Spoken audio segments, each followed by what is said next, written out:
Assalamualaikum warahmatullahi wabarakatuh.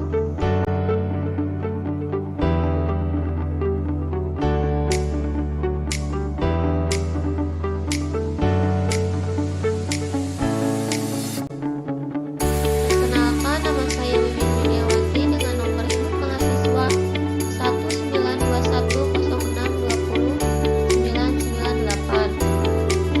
Hari dan tanggal pelaksanaan yaitu pada hari Senin 19 Desember tahun 2022. Pertemuan 15 mengenai manusia, teknologi dan lingkungan. A. Manusia. Manusia atau Homo sapiens adalah spesies primata yang berasal dan tinggal di bumi dengan populasi terbesar, persebaran yang paling luas, dan dicirikan dengan kemampuan berjalan di atas dua kaki.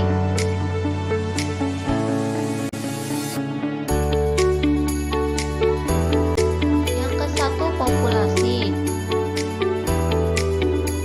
Populasi adalah sekumpulan individu dengan ciri-ciri yang sama dan hidup di tempat yang sama.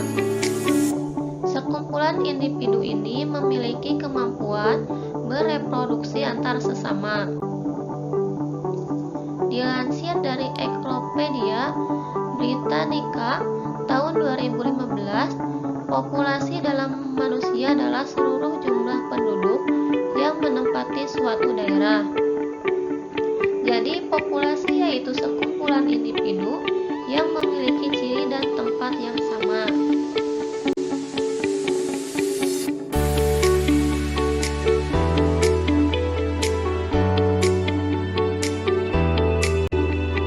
Yang kedua, masalah kependudukan. Masalah kependudukan adalah masalah yang berhubungan dengan dinamika keadaan penduduk. Apabila pertumbuhan penduduk tinggi, maka akan menimbulkan masalah. Sebab kapasitas wilayah suatu negara itu terbatas. Dan apabila pertumbuhan penduduk rendah juga akan menimbulkan masalah. Sebab penduduk di negara tersebut lama-kelamaan akan habis. Maka masalah kependudukan bisa disebut sebagai masalah sosial karena masalah ini terjadi di lingkungan sosial atau masyarakat. Masalah tersebut bisa terjadi kapan saja dan di mana saja, baik di negara maju maupun di negara berkembang. Masalah kependudukan terjadi karena perkembangan penduduk yang tidak seimbang.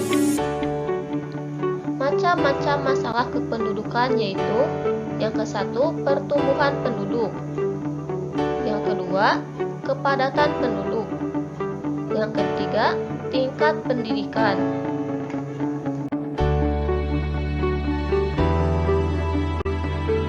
Masalah kependudukan di Indonesia.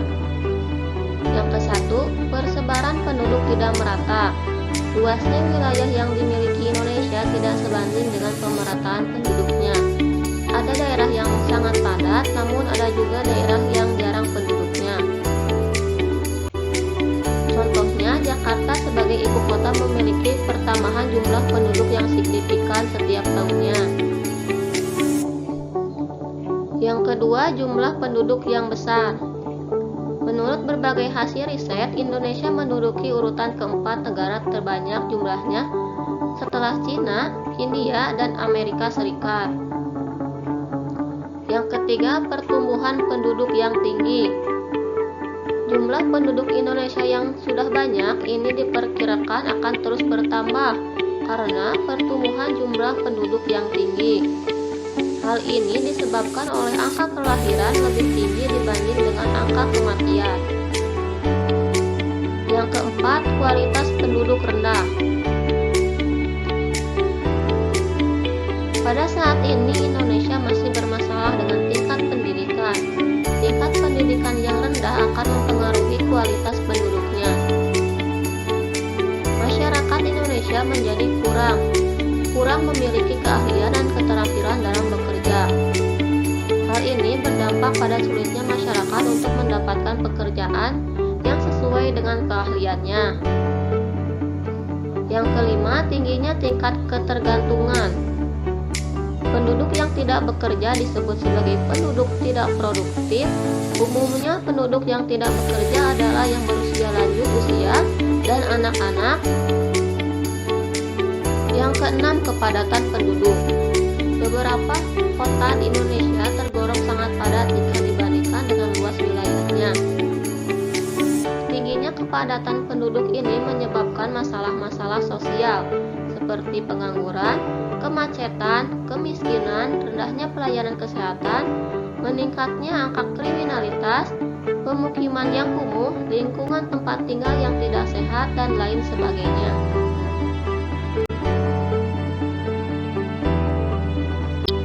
Yang ketiga, solusi masalah kependudukan. Berdasarkan masalah kependudukan, maka upaya mengatasi masalah kependudukan yang terjadi di Indonesia diantaranya yaitu: yang ke-1, jumlah penduduk dan pertumbuhannya dibatasi dengan program keluarga berencana. Yang kedua, persebaran dan pendapatan penduduk dibatasi dengan program transmigrasi dan pembangunan lebih intensif di kawasan Indonesia Timur. Yang ketiga, tingkat kesehatan yang rendah. Tingkat kesehatan yang rendah dibatasi dengan pembangunan pusat kesehatan masyarakat atau puskesmas dan rumah sakit umum atau RSUD.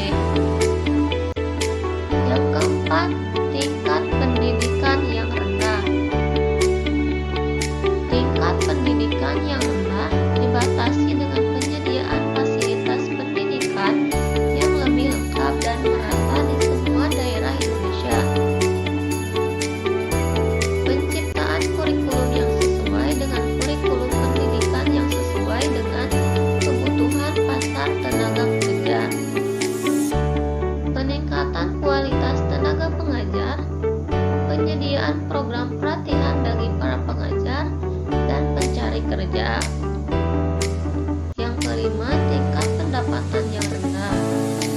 Tingkat pendapatan yang rendah dibatasi dengan penciptaan hukum yang menjamin tumbuh dan berkembangnya usaha, optimalisasi peran BUMN dalam kegiatan perekonomian.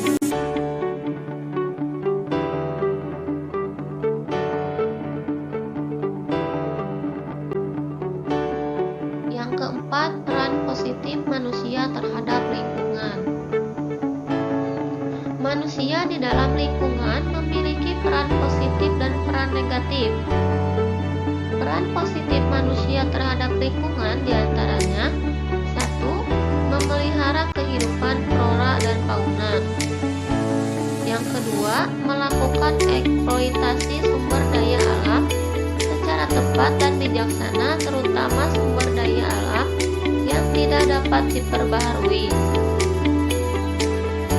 Yang ketiga, mengadakan penghijauan dan reboisasi untuk menjaga kelestarian keanekaragaman jenis flora dan serta untuk mencegah terjadinya erosi dan banjir.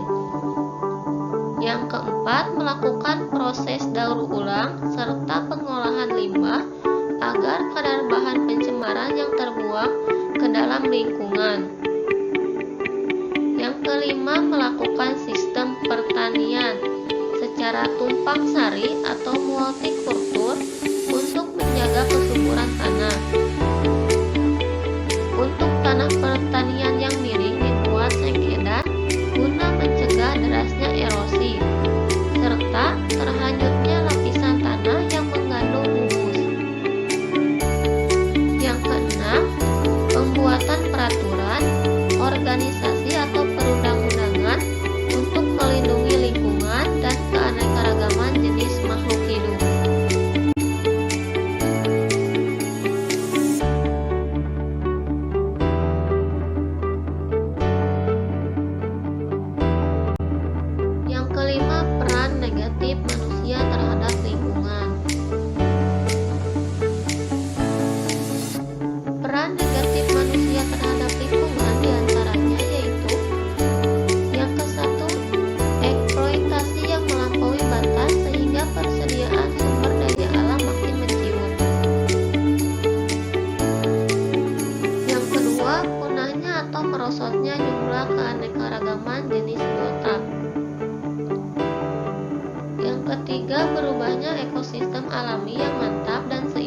menjadi ekosistem binaan yang tidak mantap. Yang keempat, berubahnya profil permukaan bumi yang dapat mengganggu kestabilan tanah hingga menimbulkan longsor. Yang kelima, masuknya energi bahan atau senyawa tertentu ke dalam lingkungan yang menimbulkan pencemaran air, udara, dan tanah.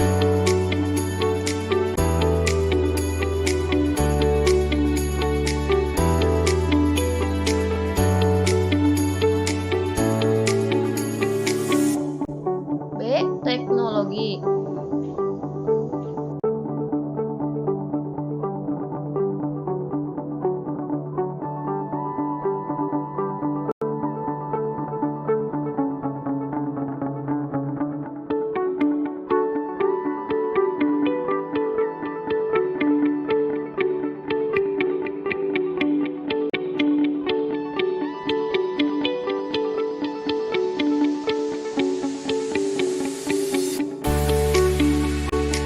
Satu, pengertian teknologi. Pengertian teknologi menurut Kamus Besar Bahasa Indonesia atau KBBI ialah suatu metode ilmiah yang digunakan untuk mencapai tujuan praktis dan merupakan salah satu ilmu pengetahuan terapan.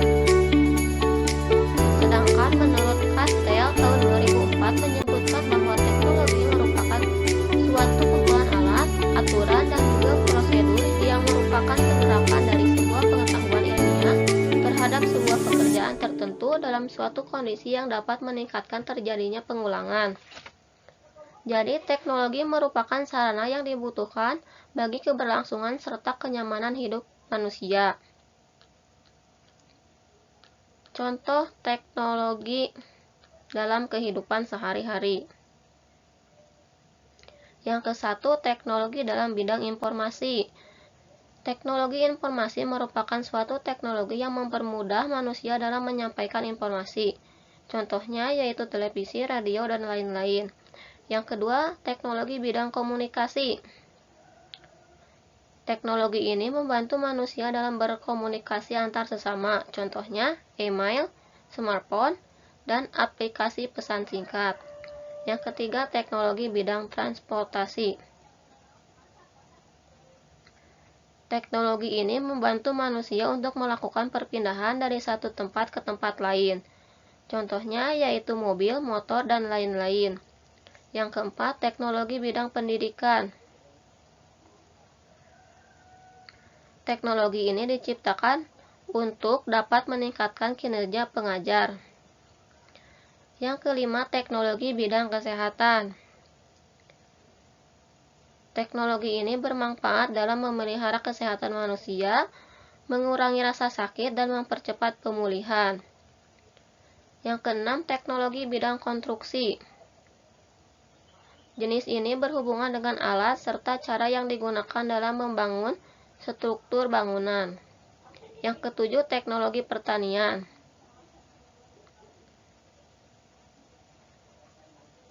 Teknologi ini menggunakan teknologi berupa mesin.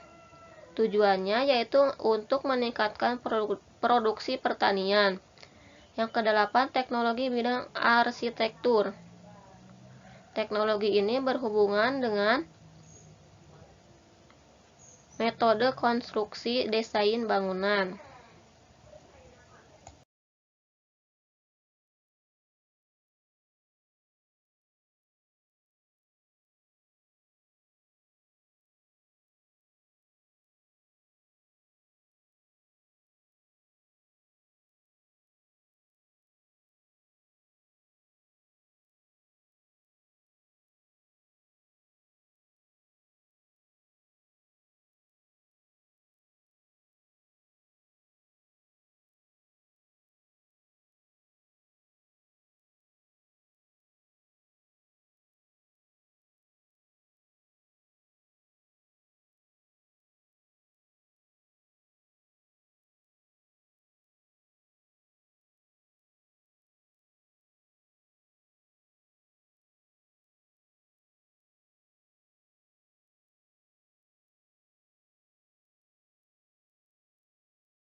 Dampak positif teknologi terhadap lingkungan. Dampak positif teknologi terhadap lingkungan diantaranya: 1. Diperluasnya lapangan kerja dengan berdirinya industri atau pabrik baru. Yang kedua, diciptakannya mesin daur ulang, sehingga sampah dapat dikurangi. Yang ketiga, memperoleh devisa dari industri pariwisata. Yang keempat, peningkatan hasil produksi pertanian. Yang kelima, dikenal dan dipakainya alat-alat pertanian modern. Yang keenam, dikenalnya sistem pemupukan dan obat-obatan hama. Yang ketujuh, pemberantasan hama dengan pesawat terbang di perkebunan.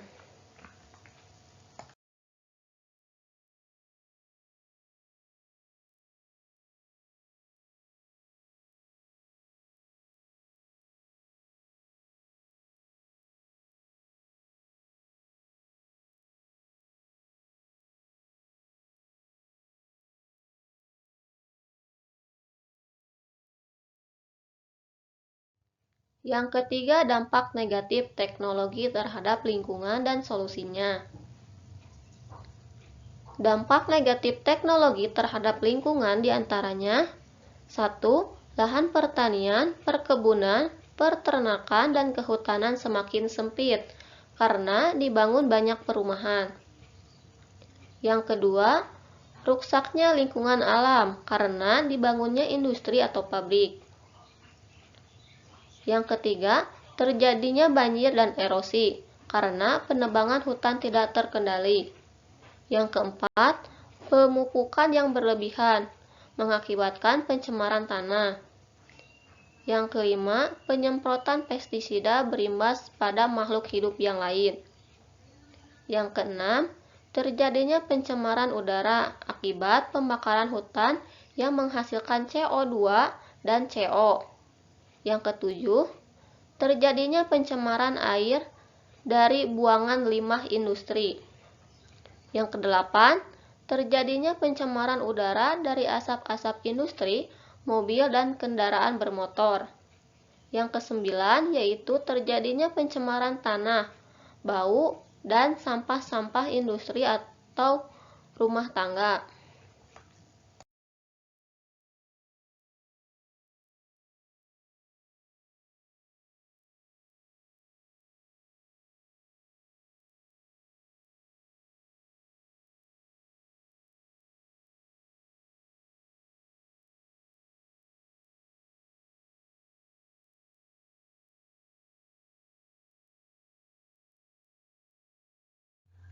Solusi mengatasi dampak negatif teknologi terhadap lingkungan. Yang pertama, dengan diberikannya pemahaman kepada masyarakat tentang cara menggunakan teknologi yang baik dan tidak melanggar etika, sehingga teknologi dapat digunakan sebagai alat informasi yang dapat menopang keberlangsungan hidup manusia. Yang kedua, memblokir situs-situs yang dapat mengantarkan pada hal yang negatif sebagai antisipasi untuk memplinter diri sendiri dan orang lain. Yang ketiga, menggunakan teknologi sebaik mungkin dengan mengakses situs-situs yang bernilai positif dan mempunyai nilai pendidikannya. Yang keempat, tetap menjaga diri agar tidak mudah terpengaruh oleh berbagai penawaran yang ditawarkan oleh situs tertentu tanpa mengetahui manfaatnya. Yang kelima, mengatur waktu penggunaan teknologi agar tidak memunculkan rasa candu. Yang keenam, tidak terlalu mengekspos berbagai kegiatan harian Anda karena akan memunculkan kesempatan bagi para orang jahat yang mengambil keuntungan dari hal tersebut. Yang ketujuh, berinternetlah dengan sehat. Maksudnya berinternet sesuai dengan kebutuhan yang Anda butuhkan, jangan berlebihan.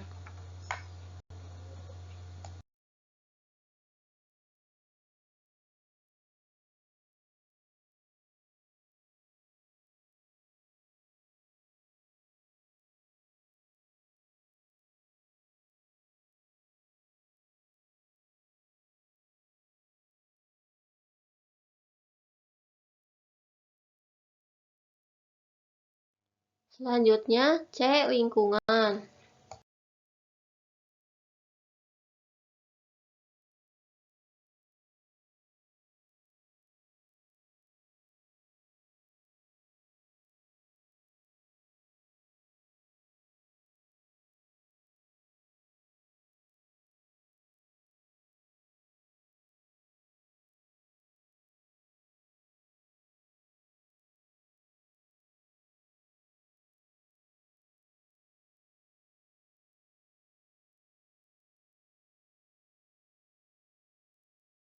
Yang ke-1, pengertian lingkungan.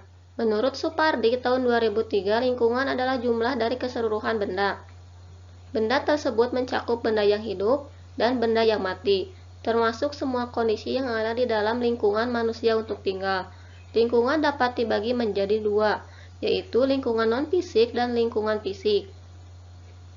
Undang-Undang Nomor 23 Tahun 1997 menjelaskan bahwa pengertian lingkungan hidup adalah kesatuan ruang dengan semua benda, daya, keadaan, makhluk hidup, termasuk manusia dan perilakunya, yang mempengaruhi keberlangsungan kehidupan dan kesejahteraan manusia serta makhluk lain. Sedangkan menurut Soemarwoto tahun 1983 mendefinisikan lingkungan atau lingkungan hidup merupakan segala sesuatu yang ada pada setiap makhluk hidup dan berpengaruh pada kehidupannya. Sebagai contoh, pada hewan seperti kucing. Segala sesuatu di sekeliling kucing dan berpengaruh pada keberlangsungan hidup, maka itulah lingkungan hidup bagi kucing. Demikian juga pada manusia. Sebagai sesuatu yang berada di lingkungan manusia yang berpengaruh pada keberlangsungan hidupnya, itulah lingkungan hidup manusia.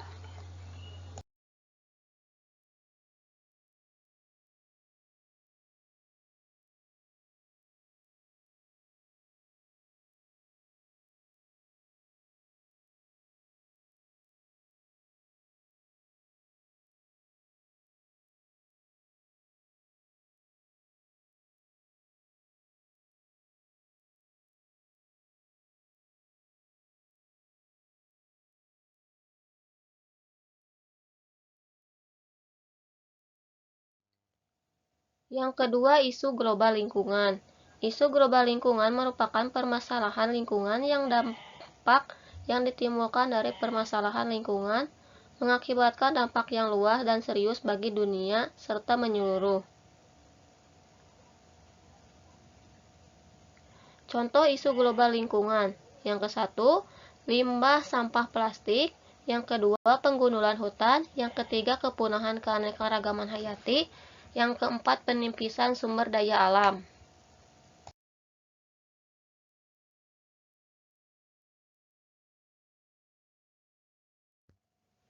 Yang ketiga, solusi terhadap isu global lingkungan.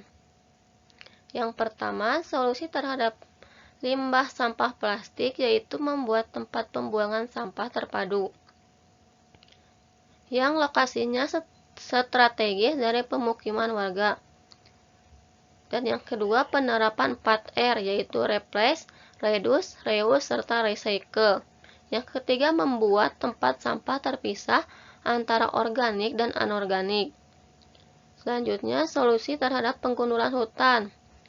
Solusinya ialah dengan menekan laju pembakaran hutan, menjaga hutan yang tersisa dengan hukum yang kuat demi kelestarian dan lingkungan yang tepat, terjaga hingga mewariskan ke anak cucu.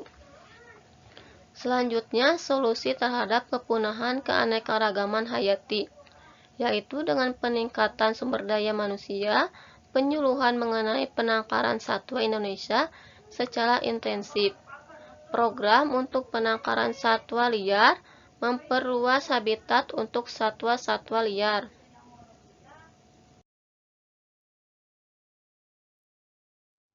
Selanjutnya, D. Etika lingkungan.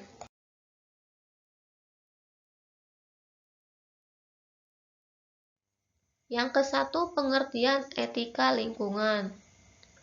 Etika lingkungan merupakan cabang etika terapan yang memberikan perhatian landasan moral bagi pelestarian dan perbaikan lingkungan. Menurut Irawati tahun 2007 halaman 21. Sedangkan menurut Kerap tahun 2010, etika lingkungan adalah disiplin ilmu yang berbicara tentang norma dan kaidah moral yang mengatur perilaku manusia dalam berinteraksi dengan alam, serta nilai dan prinsip norma yang menjiwai perilaku manusia dalam berinteraksi.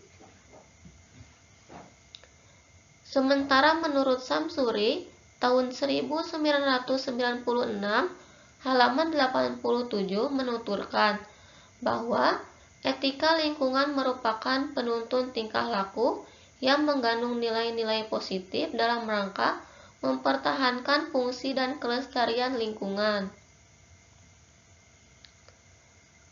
Menurut Parwiyanto tahun 2009 mendefinisikan etika lingkungan sebagai sebuah usaha untuk membangun dasar-dasar rasional bagi sebuah sistem prinsip-prinsip moral yang dapat dipakai sebagai panduan bagi upaya manusia untuk memperlakukan ekosistem alam dan lingkungan sekitarnya. Yang kedua, prinsip etika lingkungan. Menurut Sastra Prateja dalam Samsuri tahun 1996, halaman 94, ada beberapa prinsip etika lingkungan yang mengatur sikap manusia terhadap lingkungan. Di antaranya, 1. Prinsip tidak merugikan, yaitu prinsip tidak merugikan lingkungan, tidak menghancurkan populasi spesies maupun komunitas biotik, dan tidak merugikan apa yang tidak merugikan manusia. Yang kedua, prinsip tidak campur tangan, yaitu tidak memberikan hambatan kepada kebebasan setiap organisme. Yang ketiga, prinsip kesetiaan, yakni tidak menjebak, menipu, atau memasang perangkap terhadap makhluk hidup demi semata-mata kepentingan manusia. Yang keempat, prinsip keadilan restitutif, yaitu membuat keadilan dari apa yang manusia rusak dengan membuat kompensasi atau ganti rugi. Yang ketiga, penerapan etika lingkungan di keluarga, sekolah, dan masyarakat. Contoh etika dalam lingkungan keluarga. Yang ke-1, pamitan dan mencium tangan orang tua. 2. Mengetuk pintu sebelum masuk keluar kamar orang tua.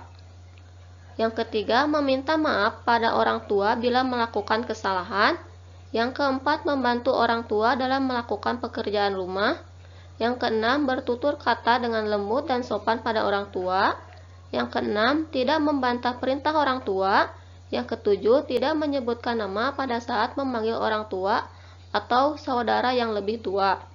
Yang kedelapan, tidak pulang larut malam dan tepat waktu. Yang kesembilan, saling menghormati dan menghargai. Yang kesepuluh, tidak berbohong pada orang tua. 11. Mendengarkan nasihat orang tua. 12. Tidak berbicara pada saat makan bersama. Yang ke-13, tidak membuang angin pada saat makan bersama. Yang ke-14, tidak mengeluarkan suara saat mengunyah makanan. Yang ke-15, tidak memotong pembicaraan orang tua ketika mereka sedang berbicara.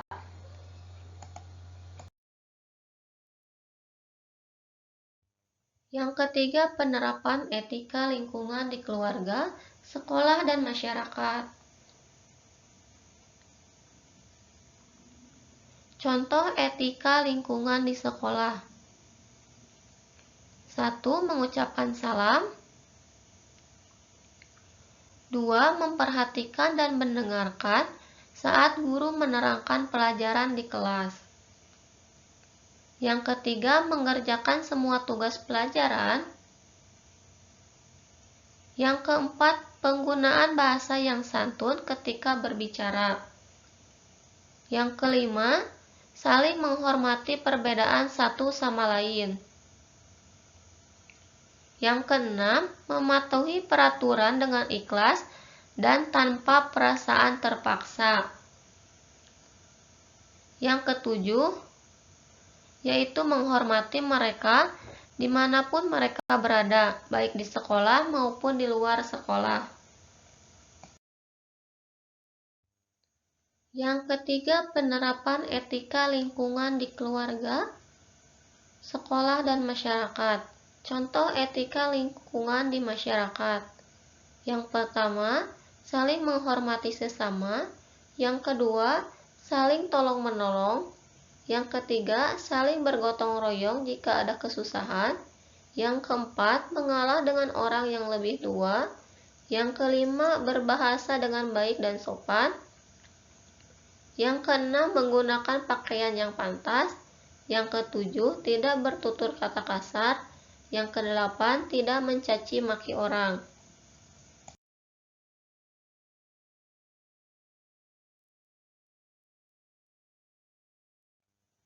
Soal HOT. 1. Mengapa masalah isu global lingkungan menjadi penting? Dan faktor apa saja yang menyebabkan isu global lingkungan? Jawaban, isu global lingkungan menjadi penting karena kualitas lingkungan akan mempengaruhi kualitas hidup manusia secara langsung. Selain kualitas lingkungan juga mempengaruhi kualitas hidup manusia. Faktor yang menyebabkan isu global lingkungan diantaranya yaitu faktor alam, faktor manusia, banjir, membuang limbah sembarangan, penggundulan hutan, dan limbah sampah plastik.